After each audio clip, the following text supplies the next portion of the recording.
সাহাবা হুজুররা জিজ্ঞাসা করলেন, ইয়া রাসূলুল্লাহ, ইয়া হাবিবাল্লাহ, হুজুর আপনি সবার জানেন, এত বেশি রোজা কেন রাখেন? ও আমার মেয়েরা, নবী আমার জবাব দিয়েছিলেন, ও আমার সাহাবীরা, আমি রাসূলুল্লাহ বলে দিলাম, আল্লাহ পাকের বান্দাদের এক বছরের আমল এই শাবান মাসে আল্লাহ পাকের দরবারে কবুল হয়।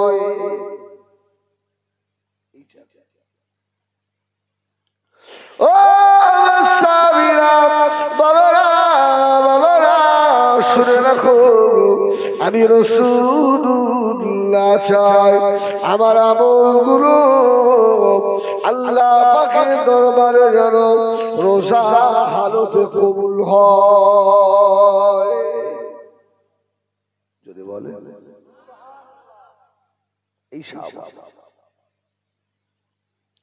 ও মেয়েরা, নবী আমার দিন দুনিয়ার বাদশাহ হাবিবুল্লাহ জনাবে মুহাম্মদুর রাসূলুল্লাহ সাল্লাল্লাহু আলাইহি ওয়াসাল্লাম নবী আমার মক্কা থেকে মদিনা শরীফে গিয়ে আল্লাহ নবী বাইতুল মুকাদ্দাসের দিকে ফিরে নামাজ আদায় করতেন।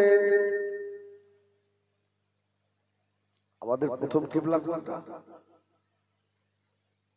বাইতুল মুকাদ্দাস, জেরুজালেম, যেখানে বাইতুল মুকাদ্দাসের পাশে হাদিসের শরীফে প্রায় 100 লক্ষ নবীর মাজার আছে। সুবহানাল্লাহ। হযরত মুসা নবী, ইব্রাহিম আলাইহিস সালাম, সুলাইমান আলাইহিস সালাম, দাউদ আলাইহিস সালাম, এইভাবে 100 লক্ষ নবীর মাজার রয়েছে। জোরে বলুন সুবহানাল্লাহ।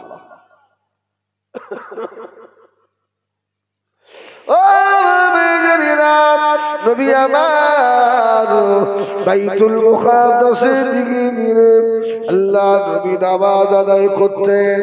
আহলে কিতাবেরা বলতো, হযরত মুহাম্মদ আমাদের ঘরের দিকে ফিরে নামাজ পড়ে। নবী আমার এই কথাটা শুনে আল্লাহ নবী মনে মনে করতেন, আল্লাহ কাবাটা যদি কিবলা হয়, আল্লাহ নবী মুখটাকে বারে বারে আসমানের দিকে তুলতেন। ও সুরমানিরা, আল্লাহ নবী জোহর অথবা আসরের নামাজ বাইতুল মুকাদ্দাসের দিকে ফিরে পড়ছিলেন, আল্লাহ কোরআনের আয়াত নাযিল করলেন, قد نرى تقلب وجهك في السماء فلنولينك قبلة ترضاها فول وجهك شطر المسجد الحرام।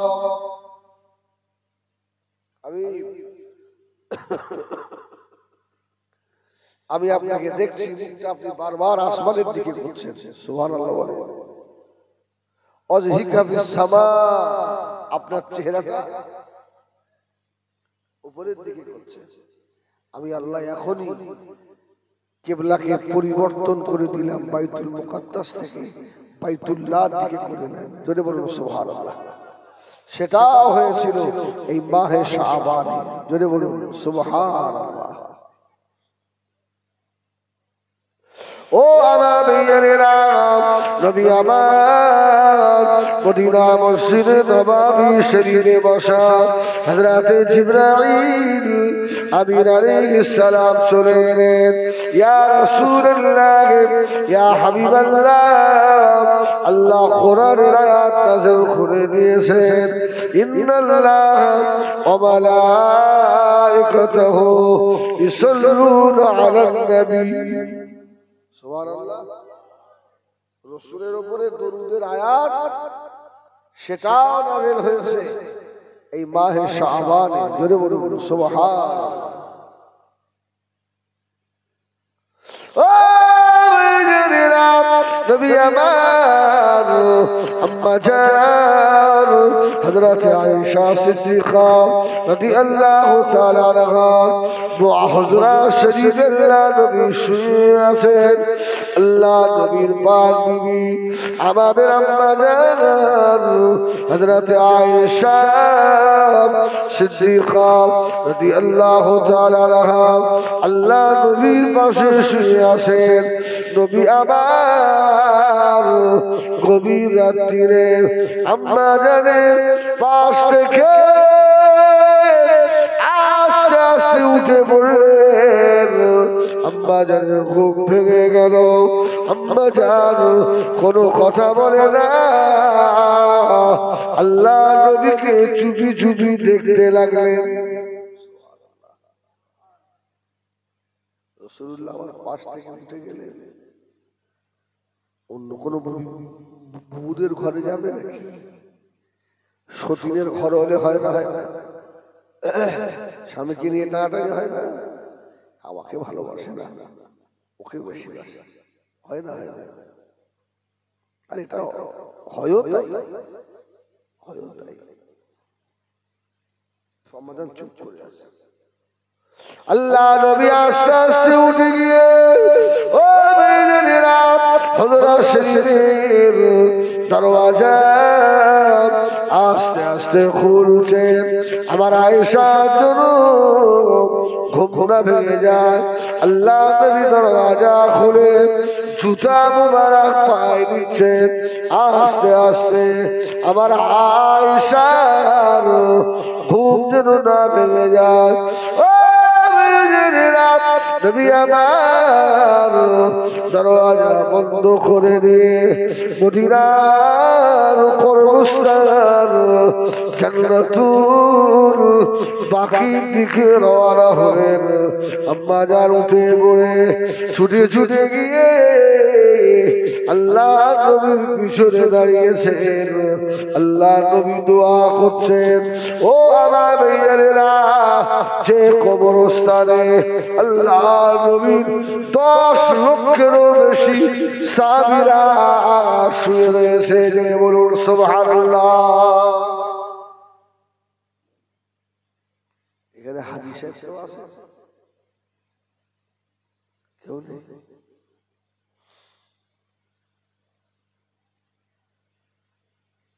ও আল্লাহ নবী মদিনা কবরস্থানে জিয়ারত করে যে হয়ে গেল আল্লাহ নবী নূরে দুটো চোখ দিয়ে পানির টোসা গড়িয়ে যায় আল্লাহ নবী বার হবে আম্মা জান হযরত আয়েশা সিদ্দিকা রাদিয়াল্লাহু তাআলা আনহা ছুটে ছুটে এসে বিছানার উপরে শুয়ে পড়লেন আল্লাহ নবী এসে আম্মা জানের পাশে এসে শুনেন আল্লাহ নবী শুনতে পান আয়েশার নিঃশ্বাস জোরে জোরে পড়ছে আয়েশা শরীর অসুস্থ এত জোরে জোরে নিঃশ্বাস আল্লাহু আকবার বলে আম্মা জান জবাব দিয়েছিলেন ইয়া রাসূলুল্লাহ ইয়া হাবিবাল্লাহ না না না ঘটনা খুলে বললেন নবী আবার বলেছিলেন আয়েশা তুমি জানো না আজকের রাতটা হলো লাইলাতুল বারাতের রাত জোরে বলুন সুবহানাল্লাহ যাকে আমরা সবে বরাত এটা কবে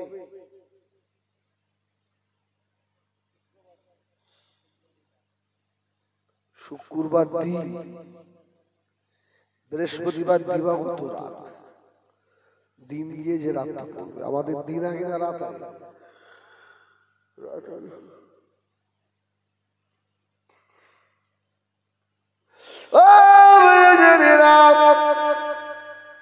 আম্মা জান আয়েশা সিদ্দিকা রাদিয়াল্লাহু তাআলা আনহা আল্লাহ নবী দুইজনা মিলে সারা রাত ধরে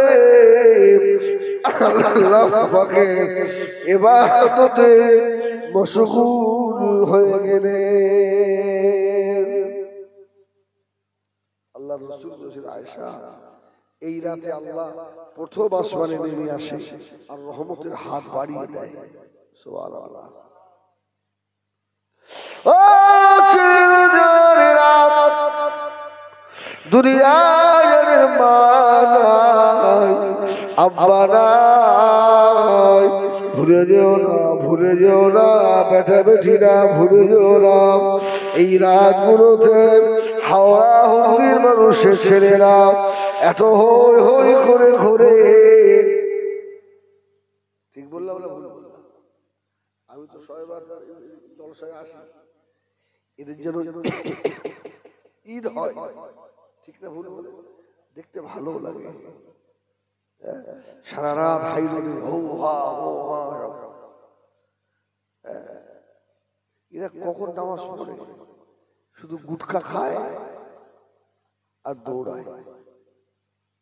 ঠিক কিনা? হয়তো একটু নামাজ পড়লো সন্ধ্যার দিকে, আর বোম ফাটায়। আস্তাগফিরুল্লাহ, খবরদার। অনেক জায়গায় বোম ফাটায়, আবার অনেক জায়গায় বাপের কবরে সারা বছর যায় না, ছয়বার দিন সকালে গিয়ে কবর টবর ভালো করে সাফ টাফ করে একটু ধূপ ধূপ দিয়ে আসে। খবরদার দেবেন না, শিরিক হয়ে যাবে, শিরিক হয়ে যাবে। অনেকে মোমবাতি জ্বালায়। সন্ধ্যার সময় একটু ওই ফুরফুরা শরীফ চলে গেল, চলো দাদা হুজুর মাঝজাত করে আসে। ভালো খারাপ নয়। আরে দাদা হুজুরের মাজারে যাওয়ার আগে তোর বাপের মাজারটা জিয়ারত করে জানা কি?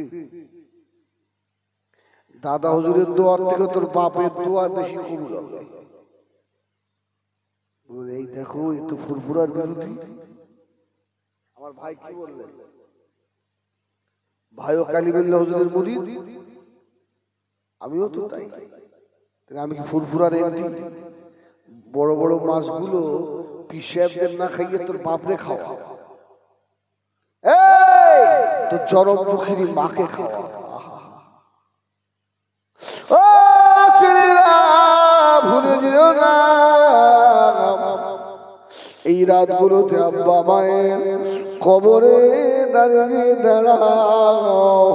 ওরা কবরের ভিতর থেকে সোনা মানিককে দেখতে পায়।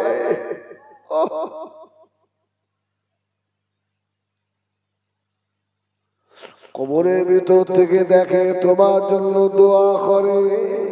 রুহানি হালতে আমার বেটা আমার কবরের ধারে এসে দাঁড়িয়েছে। ওই আমার খুশি। ও মুরব্বিয়ানেরা, এই জানেরা, অনেক ছেলে আছে মাকে মা বলে ডাকে না, বাপকে বাপ বলে ডাকে না। এদের কপালে দ পড়ে গেছে, কপাল ফাটা। ও ছেলে রে, জনম মা, জনম দাদা বাপ তোর কাছে কিছু খেতে চায় না, তোর কাছে হাতও পাতে না। মা বাপ এতটুকু চায়, বেটা মাকে মুখ করে একবার মা বলে ডাকো। আমার বেটা একবার আব্বা বলে ডাকো, তাতেই আব্বা মা বড় খুশি। কিরা ভুল বলে? খেতে তো দেয় না, মুখ ভরে ডাকেও না। ময়দানে মাহশরে যারা বাপ মায়ের সঙ্গে বেয়াদবি করেছে, আল্লাহ পাক ওদের মুখের দিকে তাকাবেন না। আল্লাহ রহমতের নজর দিয়ে ওদের মুখের দিকে তাকাবে না। যা জাহান্নামে যা।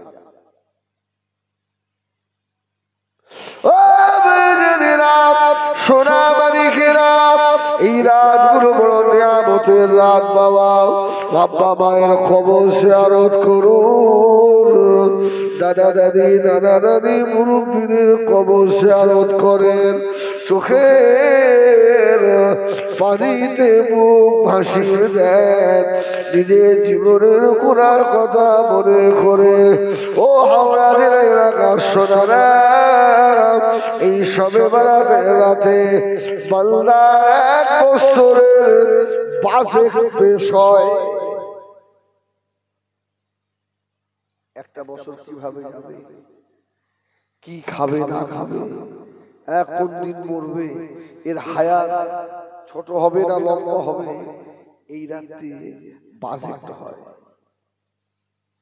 আর তোমরা শুধু গুটকা খাও আর হো হো করে দৌড়াও, বাজেট পাওয়া যাবে? বলেন বলেন। সবে বারাতের নামাজ পড়বে রাত্রিরে, ওদিনে ফজরের নামাজ কাসা, জোহর ও কাসা, আসর মাগরিব একটাও পড়েনি। এশার নামাজের আগে গোসল করে শর্মা আতর টাতর মেখে বাবা এই যেন বড় ফারিস্তা হয়ে এসে যা 2-1 ঘন্টা নামাজ পড়লো, পড়ে বেরো হই হই হই হই, ফজরের নামাজ সেদিনে পড়লো না, ওর রাত জায়গাটাই বেকার, ওর রাত জায়গা বেকার, কোনো উপকার আসবে না। ও বেজেরা নবী আমার দিন দুনিয়া বাদশাহ হাবিবুল্লাহ জনাবে মুহাম্মদুর রাসূলুল্লাহ সাল্লাল্লাহু আলাইহি ওয়াসাল্লাম নবী আমার ফরমাচ্ছেন, এই দুনিয়া জমিনে 1 শ্রেণীর মানুষ এমন হবে, এরা মারা যাবে, মরে যাবে, এদের লাশ গোসল দেওয়া হবে, কাফন পরানো হবে, জানাজা নামাজ হয়ে যাবে, লাশ কবরের ভিতরে রাখা হবে, বিসমিল্লাহে ওয়া আলা মিল্লাতি রাসূলিল্লাহ 3 মুঠা করে মাটি দেবে, জীবনের শেষ দোয়া, আখিরি দোয়া বাবা, মিনহা খালাকনাকুম وفيها نعيدكم ومنها نخرجكم تارة أخرى। 3 মুঠা করে মাটি দিয়ে যে যার মতো চলে আসবে, বেটা বেটিরা তোমার কবরের দিকে একবার ঘুরে তাকাবে না বাবা। ওই কবরের ভিতরে আল্লাহ রাব্বুল আলামিন 2 জন ফারিস্তাকে আল্লাহ পাঠাবেন, মুনকার আর নাকির। এই ফারিস্তা 2 জন কবরের ভিতরে ঢুকে দেখবে কবরের ভিতরে মাইয়ের নাই,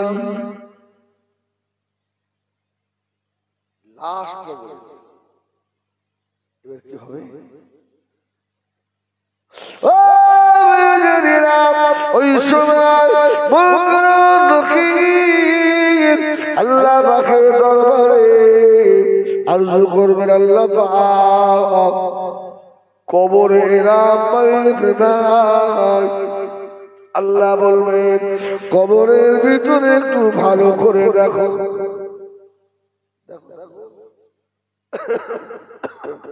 ঘুরে ঘুরে দেখছে কবরের ভিতরে একটা পাখি বসে আছে, জোরে বলুন, সুন্দর একটা পাখি। ফেরেশতা জিজ্ঞেস করছে, মাইয়েত কোথায় গেল, কবরের লাশটা কোথায়?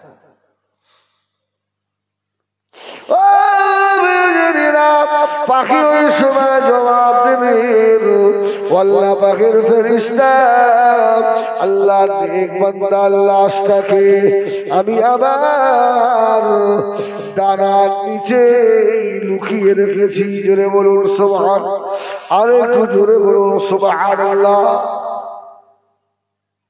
বার করে দাও, তাড়াতাড়ি বার করো। বলছে হবে না, সুবহানাল্লাহ বলে। আরে বান্দার সওয়াল জবাব হবে না, আল্লাহ পাঠিয়েছে, হবে না।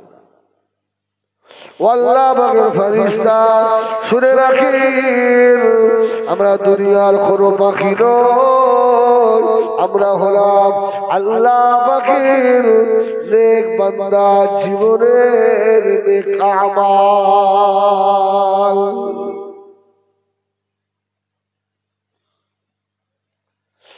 আল্লাহ ফেরেশতারে ভালো সরল জেগে জেগে তাহাজ্জুদের নামাজ পড়েছে, শীতের রাতে ওযু করে ফজরের ফরজ নামাজ আদায় করেছে, টক টক করে কেঁপেছিল।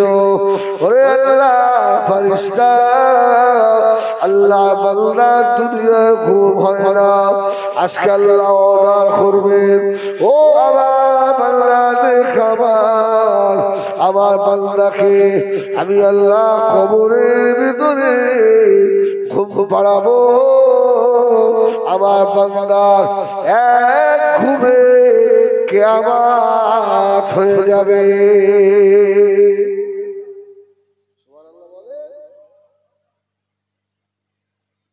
ও মুরব্বিয়ানেরা, কার জন্য নামাজ কাজা করলেন, কার জন্য সুদ খেলেন, কার জন্য মনের জমি ফাঁকি দিলেন, কার জন্য সুন্দর গায়ের চামড়া রোদ্দুরে পুড়ে কালো করলেন, কার জন্য সারাটা জীবন সুখ হলো না, বিদেশে বিদেশে কাটিয়ে দিলেন, ওই বেটা তোমার কবরের ধারে গিয়েও দাঁড়াবে না।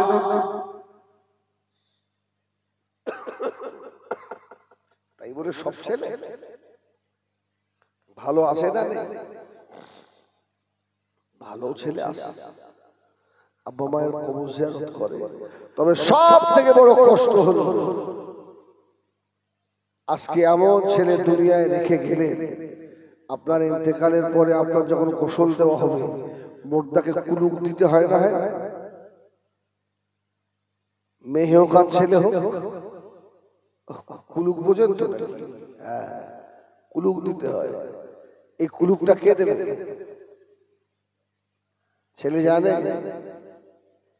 শিখিয়ে গেছেন ছেলেকে, ভাড়া করা লোকটা দিচ্ছে। তোমার নসিব কত ভালো দেখো বাপ, তোমার তুমি কত কপাল হলো বাপ।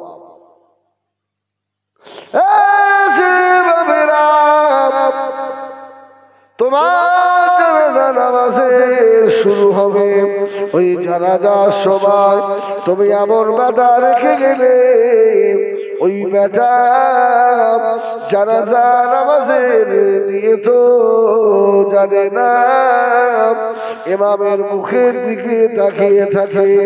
জানাজার পরে তোমার সোনামানি তোমার মুখে জনমের মতো দুমুঠো মাটি দেবে, তাও ইমাম সাহেবের মুখের দিকে তাকিয়ে কখন ইমাম দোয়া বলে দেবে।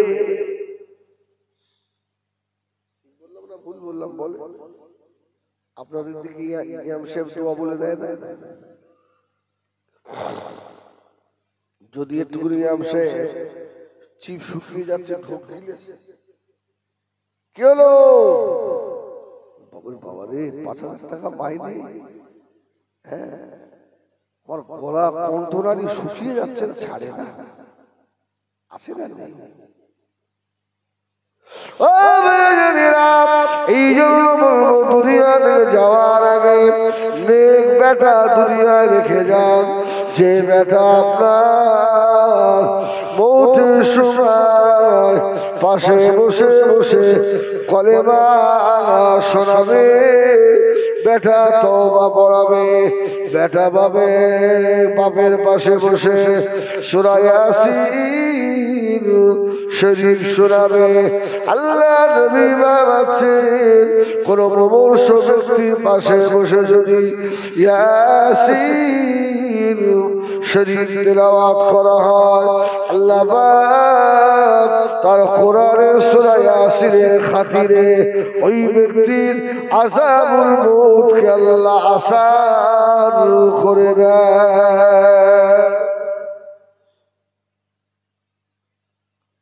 এটাও নসিব হলো না। বাপ হাত পাঠানো শুরু করেছে, বলছি ইমাম সাহেবকে দেখে আনতে আনতে বাপ শেষ। কি হলো? এই সন্তান মানুষ করে লাভটা কি হলো? আমার আব্বা এই বছর 2 হলো ইন্তেকাল হয়েছে, এখন 2 বছর হয়েছে না, ক্যান্সার হয়েছিল, ক্যান্সার। তো ডাক্তার যখন ফিরিয়ে দিয়েছে, আমার তখন উমরার টিকিট হয়ে গেছে। আমি বললাম আব্বা আমি যাবো, যদি আপনি বলেন যাবো, না বললে যাবো না। আমার দিকে তাকে বলছে, বেটা তুমি রাসূলুল্লাহর দরবারে যাবে। আমার আব্বাও হাজী সাহেব ছিল, আমি নিষেধ করবো? যাও, তবে আল্লাহর কাছে দোয়া চাই, আল্লাহ জীবনে বেটাকে বড় শখ করে আলেম করেছিলাম, আমার জানাজার ইমাম হবে। সুবহানাল্লাহ। আল্লাহ আমার আর কিছুদিন হায়াত দেন, আমি চেয়ে নিচ্ছি আল্লাহ আমার বেটা যেন আমার জানাজার ইমাম হতে পারে। বাপের শখ থাকি না, মক্কার কাজ হয়ে গেল,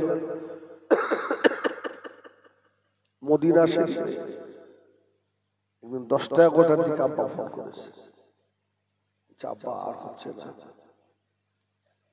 আমি হোটেল থেকে সোজা মদিনা শরীফে আল্লাহ নবীর মাজারে চলে গেলাম।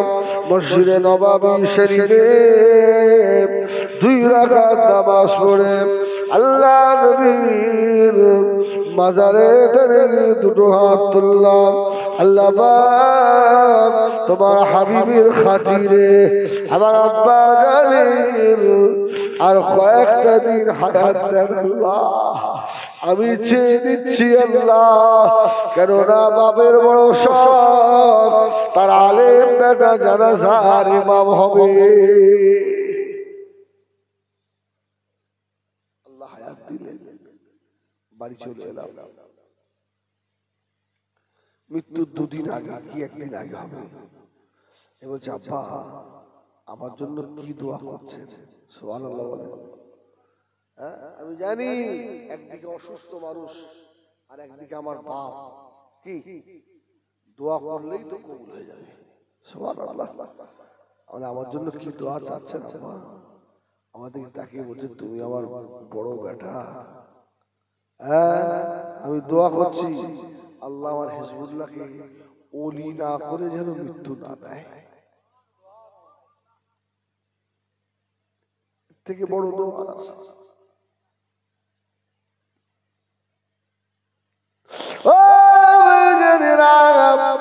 আমাকে ডেকে বললো, কচি আমার জীবনের বড় আশা তোমার কোলের উপরে মাথা রেখে মরবো বাবা। আল্লাহ কবুল করেছিলেন।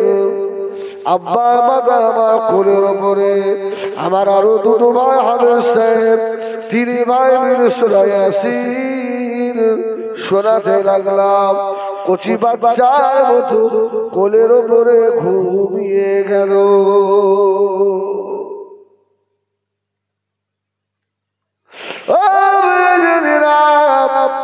এই দুনিয়া থেকে যাওয়ার আগে আল্লাহ পাকের দরবারে চেয়ে নিতে হয়, আল্লাহ একটা নেক বাচ্চা দেবেন, যে বাচ্চা খাতিরে আমি কবরে শুয়ে শুয়ে যেন দেখি পাই। ভালো সন্তান হলে বাপ মা মারা যাওয়ার পরে দোয়া পায় না, পায় না? হ্যাঁ, আল্লাহ এত সুন্দর হাফেজ সাহেব, এত সুন্দর আলেম, এর মা কত ভালো, এ যে মায়ের পেটে ছিল ওই মায়ের পেটটা কত ভালো, আল্লাহ ওর মাকেও ক্ষমা করে দাও। সুবহানাল্লাহ, সুবহানাল্লাহ। অনেকে দোয়া করে না, করে আল্লাহ ক্ষমা করে দাও। ও পৃথিবীর জমিনে আল্লাহ একটা আলেম পাঠিয়েছিলেন, আল্লাহর ওলি পাঠিয়েছিলেন।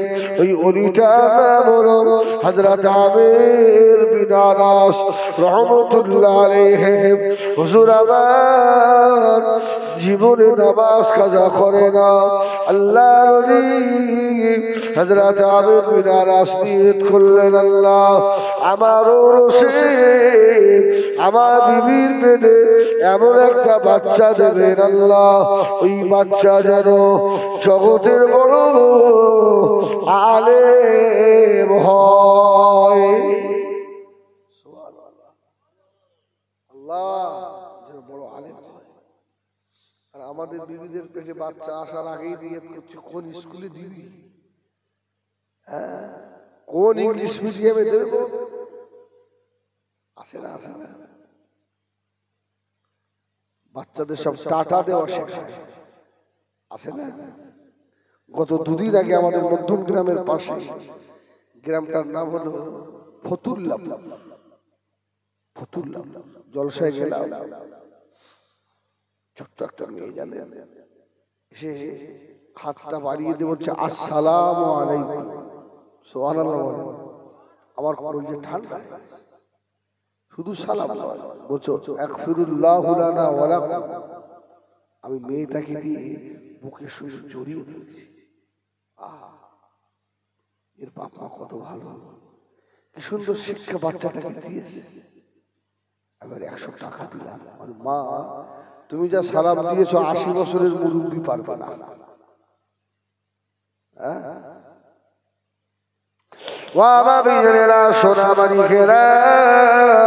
আল্লাহর ওলির 25 বছর বয়স হয়ে গেল। আল্লাহর ওলি মেয়ে খুঁজতে লাগলেন। মেয়ে 2 বছর, মেয়ে খুঁজে পেল না বাবা। আল্লাহর ওলি হযরত আমির বিন আনাস রাহমাতুল্লাহ আলাইহি। হুজুর আমার হযরত আমির বিন আনাস রাহমাতুল্লাহ আলাইহি। হুজুর আমার 1 তারিখে জুমার নামাজে গেলেন। হুজুরের এক বন্ধু ধরে বলল, ও ভাই আমির, আপনি বিয়ে করবেন, মেয়ে খুঁজে পাচ্ছেন না, তবে বাবা আমি একটা ভালো মেয়ে দেখেছি।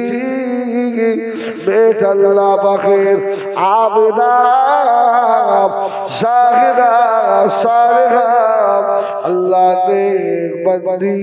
শুনে রাখো, ওই মেয়েটা জীবনে কোনোদিন নামাজ কাজা করে না, রমজানের রোজা কাজা করে না। মেয়েটা কোনোদিন বড় পুরুষের মুখ দেখে না। সুবহানাল্লাহ। আল্লাহর ওলি বললেন, ওই মেয়েটা কি বিয়ে করবে? বন্ধু বলছে, মেয়েটা তো একবার দেখবে। বলল না, ওর সঙ্গেই বিয়ে হবে।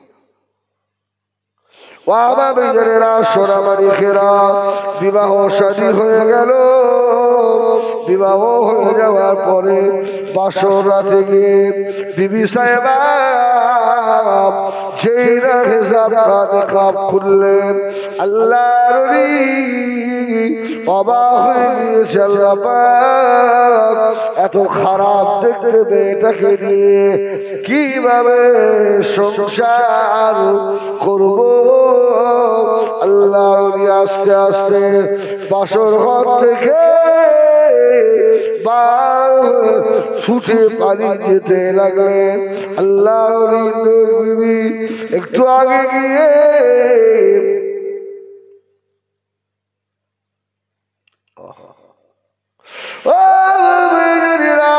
বাসর ঘর থেকে বার হয়ে গিয়ে উঠানে দাঁড়িয়ে হাত দিচ্ছে, ও আল্লাহর ওলি হযরত আমির বিন আনাস, আমি আপনার বিবি, আপনি হলেন আমার স্বামী, আপনার কাছে আমি হকদার। আমার গায়ের রং কালো বলে, আমার দেখতে খারাপ বলে এই ঘর থেকে বার হয়ে যাচ্ছেন। তবে বাবা আমার গায়ের রং দুনিয়ার মানুষের দেওয়া নয়, এ রং আমার আল্লাহ দেওয়া। আল্লাহ আমাকে বানিয়েছেন। তবে শুনে রাখেন, যদি আমার হক আদায় না করে যান ময়দানে মাশরে আল্লাহ আমাকে দরবারে আসামি করে দেব। যদি বলুন সুবহানাল্লাহ। যেই বলেছে আসামি আল্লাহর বলি তো জানে আল্লাহর ভয় আছে। ইন্না আকরামাকুম ইন্দাল্লাহি আতকাকুম, ওই ব্যক্তি আল্লাহর কাছে প্রিয় যার অন্তরে আল্লাহর ভয় তাকওয়া বেশি। জোরে বলুন সুবহানাল্লাহ।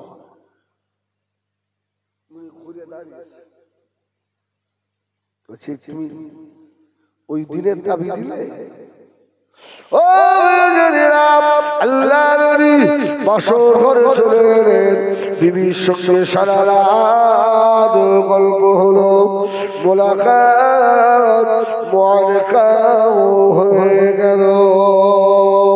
আল্লাহ নবী বলেন এমন সময় ফজরের আযান হচ্ছে বাবা, ও আমার ভাইয়েরা আল্লাহ নবী বার হয়ে গোসল করে ফজরের আল্লাহর ফরজ নামাজ আদায় করে নিয়ে বললেন রব্বে আল্লাহ বিয়াদবি মাফ করুন, ও রব্বে আল্লাহ। একবার দরুদ শরীফ আল্লাহুম্মা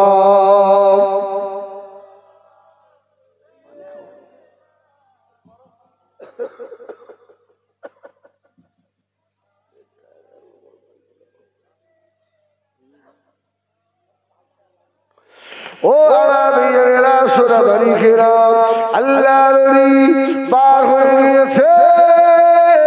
এই বাড়িতে আর জীবনে কোনদিন ফিরে আসবে না। আল্লাহ ফিরে আসবো না। চলে গেলেন 1-2 বছর নয়, 5 বছর 10 বছর নয়, সুদীর্ঘ 25টা বছর আল্লাহ নবী আর ফিরে এলো না। 25 বছর মনে করছে আল্লাহ আমার সেই বিবি কি আর আছে, সে কবে চলে গেছে। একটু বাড়ির দিকে যাই, আপনাদের অসুবিধা হচ্ছে আর 2-10 মিনিট বলবো। একবার তাকবীর দেন, নারায়ে তাকবীর, আরে জোরে দেন নারায়ে তাকবীর। দরুদ শরীফ আল্লাহুম্মা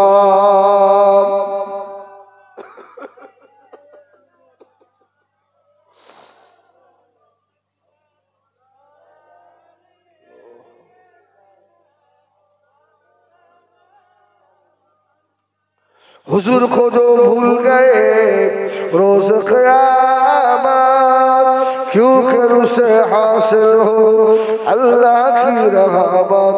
अगर और खबर ले तो मेरी और खबर ले, उम्मत को जो कश्ती है मोहम्मद के हवाले। अल्लाहुम्मा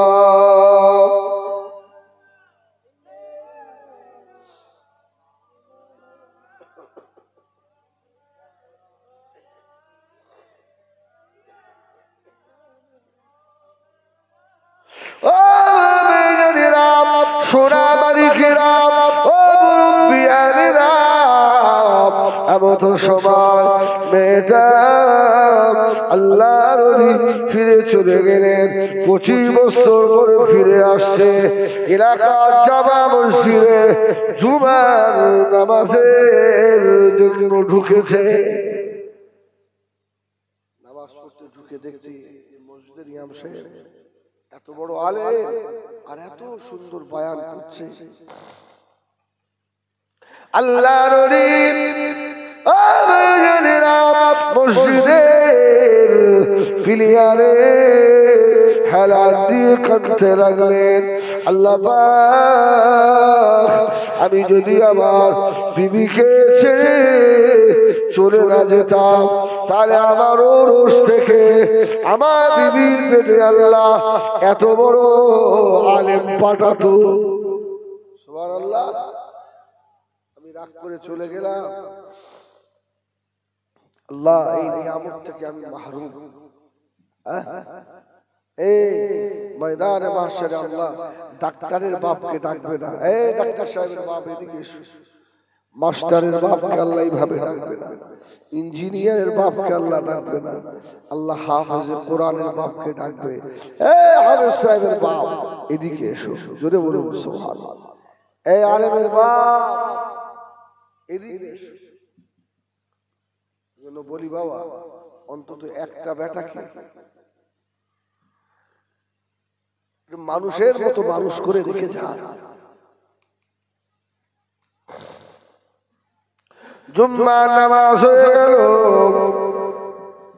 সমস্ত মুসল্লিয়ানেরা আল্লাহর নবীর হাত দুটো ধরে মুসাফা করে চুমা খায়। আল্লাহর নবী হযরত আমির বিন আনাস রাহমাতুল্লাহ আলাইহি শহরের শেষে ইমাম সাহেবের হাত ধরে হাতে চুমা দিতে লাগলেন। বাবা, তুমি যে এত বড় আলেম, তোমার মা কত ভালো, তোমার মায়ের পেটটা কত ভালো, যে পেটে তুমি ছিলে, বলে বলুন সুবহানাল্লাহ। আল্লাহর নবী হযরত আমির বিন আনাস জিজ্ঞাসা করলো, ও বাবা ছেলে, নামটা কি বাবা? তোমার আব্বার নাম কি? হুজুর, আমার আব্বাকে আমি জীবনে কোনদিন চোখে দেখিনি। খোকা, তোমার নাম?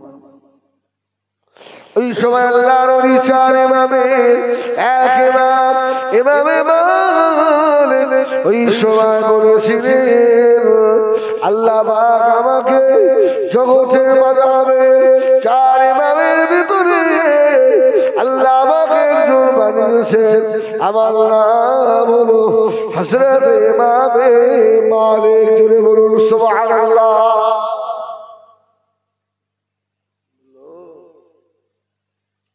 দেখা সাক্ষাৎ হলো, কিছুক্ষণ পরে দেখছে সব মাদ্রাসার ছাত্ররা হাদিস কোরআন বুকে করে নিয়ে মসজিদে আমাদের ইমাম সাহেবের কাছে হাদিস পড়তে এসছে। জোরে বলুন সুবহানাল্লাহ। সব হাদিস, ওরা আরো কষ্ট, আল্লাহ এরকম একটা ছেলে আমার হলো, আমার নসিবে জুটলো না। আসরের নামাজ হয়ে গেল, মাগরিবের নামাজ হয়ে গেল, আল্লাহর নবী আস্তে আস্তে গিয়ে মসজিদের ইমাম সাহেবের হাত ধরে ফেললো, ও বাবা ছেলে, ও বাবা ছেলে, আমি যে মুসাফির মানুষ, আমার জন্য কি?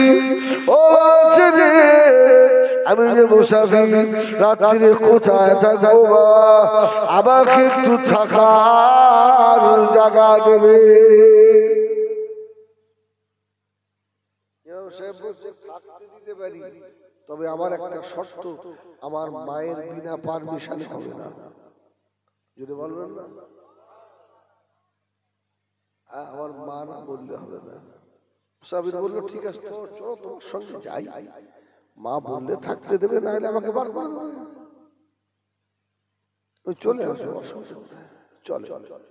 যে রাস্তা দিয়ে নিয়ে যাচ্ছে উনি বসে বসে চিন্তা করছে, আল্লাহ এ তো আমার সেই বাড়ির রাস্তা। যদি বলবেন না, আল্লাহ আপনি কোথায় নিয়ে যাচ্ছে? আমার ভাইয়েরা, পথ শুনতে গেলে ফার্স্টের দিকে একটু সময় দেবে। এমনিতে আমরা বুঝতে পারছি না, আমার কেমন কাশি হচ্ছে, শরীর একদম ভালো। শুধু এই কোচি আমাকে দাওয়াত করে জানেন, আমি না এলে ওর মান সম্মানটা থাকবে।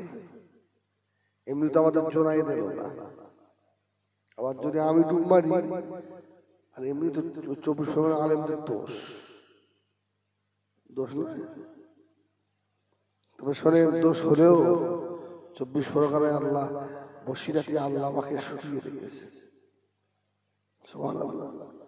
হাওড়া হুগলির মানুষদের যতই হাওড়া জেলার মানুষদের দোষ থাকুক, এই মাটিতে আল্লাহ বদরউদ্দিন আজহারিকে শুকিয়ে রেখেছে। হুগলির মানুষ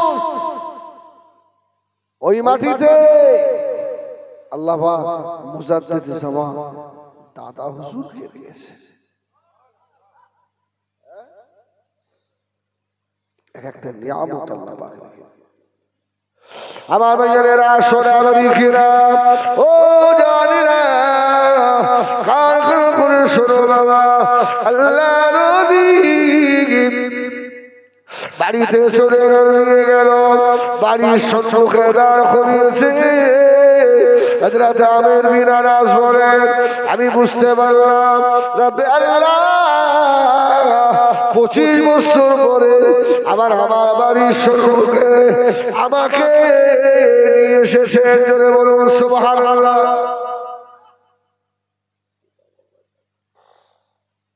এই কোথায় আছো? এসো